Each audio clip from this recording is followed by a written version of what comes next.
Welcome once again to another edition to this assembly. I am your servant of Yahuwah, and I want to jump back into this as I always do with this continuation of this assembly. Not the Yardan, that's over. Finally, that was a long series, and deservedly so. So I'd like to thank the Father for this day. Thank Him for allowing us to assemble here and to hear His words and to learn just how important it is to be righteous, to be set apart, and to not follow the ways of the world and to only reverence Him. Thank you, Father, in the name of your Son, Yahusha. Let us begin. We're in Bereshith chapter 20, that's Genesis chapter 20, verse 1. And Avraham journeyed from thence toward the country of the Negev, and dwelt between Kadesh and Shur, and sojourned in Gerar. He went further east. He went the opposite direction of Lot. He must have reasoned that Lot must have perished in the destruction. They stayed in Gerar. The plan was to stay a short while, then move on.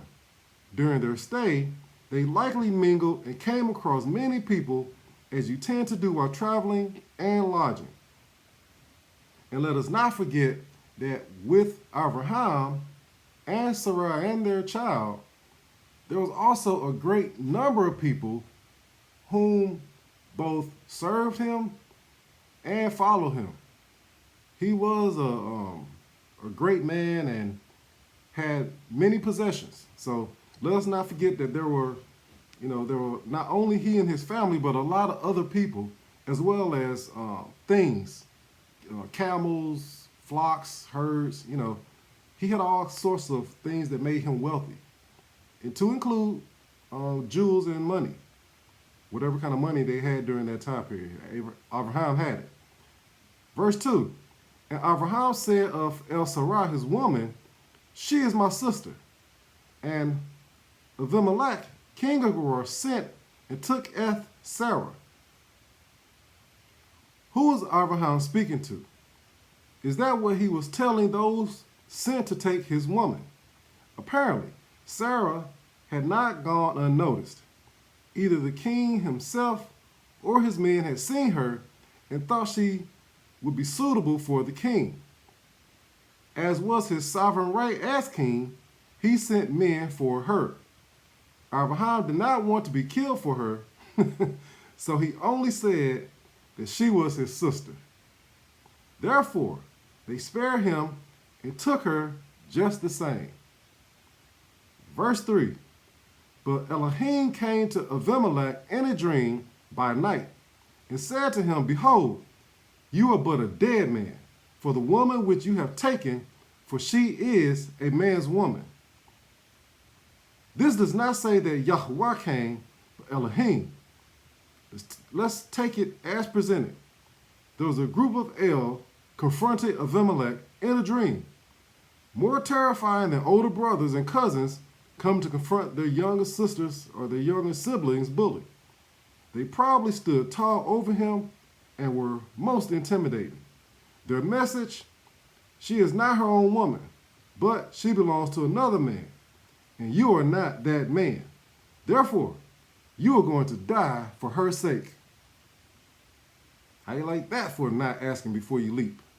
Well, I guess I should have said leap or look before you leap, but I made it my way. All right, verses 4 and 5.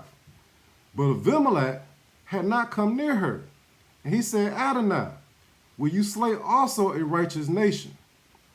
Said he not unto me, she is my sister? And she, even herself, said, he is my brother. In the integrity of my heart and innocence of my hands have I done this. These two verses confirm that Avraham was speaking to the men who had come for Sarah. Abimelech may be the first man to confront Yahuwah with the issue of fairness and justice.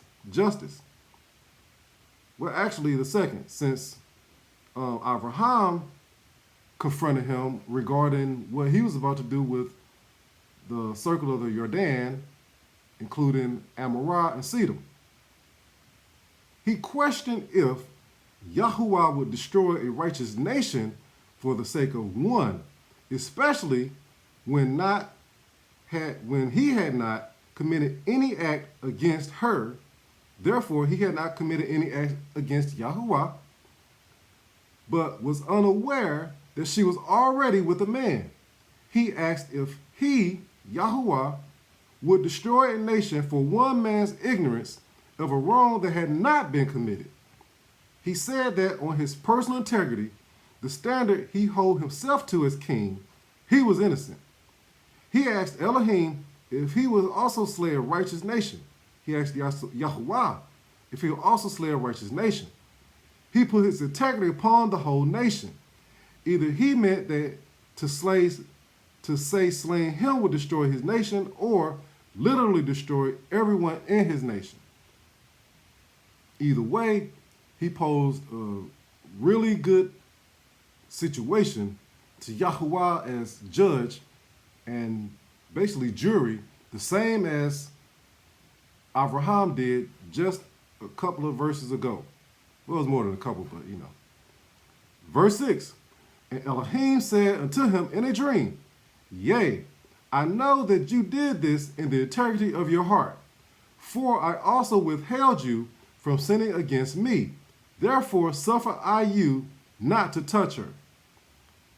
Either he had several dreams, or this occurred over a couple or more different nights. Yahuwah knows your heart. Also, or should I say, he always has. Here, he lets us know that there are things he can do to influence or bring about a situation or situations to keep us from certain things and or events. The purpose is so that we do not transgress him. This is what he did to and for Avimelech. Based on what he said, Avimelech must have really considered having relations with Sarah. I can't imagine why, because she was old, so she had to be really fine. But due to Yahuwah's intervention or interventions, he did not. Meanwhile, Yahuwah, knowing what was in his heart, anguished at what he truly had in his heart to do. In speaking, we sometimes use that phrase to suffer someone generally, but it does not go into depth as to how much one could really be doing to cause another grief and pain. It should be noted that Yahuwah appeared in a dream. In it, he said that he withheld him from sinning against himself. I believe the word should be transgressing instead of sinning. Transgress is the appropriate word, as it means to move against, whereas sin is either a person and or condition based on the result of transgressing the Father. The translators wrote sinning. I believe this verse should be transgressed. And of course, since that's what I believe, that's the correct way it should be written. Verse 7. Now therefore restore the man his woman, for he is a prophet, and he shall pray for you, and you shall live. And if you restore her not, know you that you shall surely die, you and all that are yours. Elohim commands him to give Abraham back his woman. Not his wife, but his woman. They weren't married. It was not just a command. There was a good reason. The reason was because Avraham was not only a prophet, but also that he was going to pray for him. This sounds like a command until you pay attention to it. He gives him a choice. Restore to him his woman and live, or do not restore her and die with all your family and possessions. And I would think that would also include the city. I would take that to mean servants, bedmates, cattle, pets, and of course family. All right, verses 8 through 10. Therefore Abimelech rose early in the morning and called all his servants and told all these things in their ears, and the men were sore afraid. Then Abimelech called Avraham and said unto him, What have you done unto us? And what have I offended you? that you have brought on me and on my kingdom a great sin. You have done deeds unto me that ought not to be done.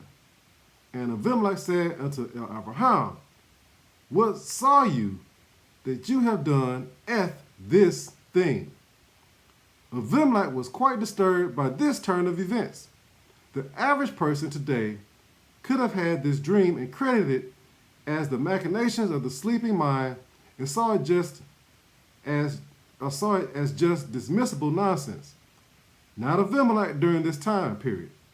He experienced this dream with Elohim and knew that it was real. Now that would say to me that Abimelech had probably dealt with Elohim at some point in his life and was familiar with them and what they're capable of. He probably even may have seen or had dealings with Yahuwah. We don't know, it's not mentioned, so I'm just going to assume that at some point he did have some sort of interactions with Elohim. All right. Therefore, in the morning he called all his servants, those he commanded and confided in, all what transpired in his dream. He was certain that they heard every word and believed. They probably discussed the dream in detail amongst each other and agreed on a course of action. After they agreed, they brought it to Avraham in unity, in agreement. And Abimelech said to him, probably with tribulation in his voice, is you crazy? What is your problem? Are you trying to get us killed? It doesn't seem that he and his men came up with any worldly, natural explanations for this dream, and must have concluded its authenticity and their mortal plight if they did not comply. But first, Avraham answers. Why would Avraham do that to him and his kingdom? To do this to him was to do it to his people. And why did he hate them like that to commit such an evil? Verses 11 through 13. And Avraham said, because I thought surely the fear of Elohim is not in this place, and they will slay me for my woman's sake. And yet indeed she is my sister. She is the daughter of my father, but not the daughter of my mother. And she became my woman.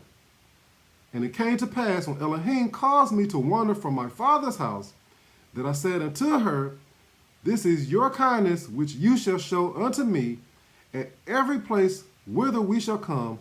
Say of me, he is my brother. While Avraham made this decision out of fear and not malice, he did two things wrong. He feared the wrong authority, and he considered Elohim, Yahuwah, from the wrong perspective. Thus he worried, and that worry led to fear. He should never have feared, because he should never have worried. He said that the fear of Elohim was not in that place, but it was the fear of that place in him that was the problem. He was concerned for his safety, and fear for his safety. It worried him, fear worried him.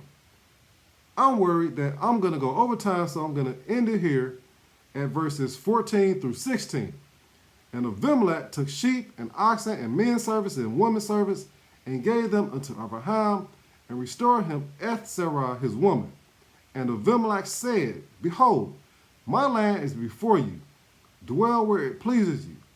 And unto Sarah he said, behold, I have given your brother 1,000 pieces of silver. Behold, he is to you a covering of the eyes, unto all that are with you, and with all other. Thus she was reproved. So it would seem that the pimp struck again. By pimping out his woman, his sister Sarah, he acquired more wealth to include more servants. Unlike Pharaoh, Abimelech did not exorcise him from his lands. Instead, he allowed Avraham and all with him to stay where it pleased him.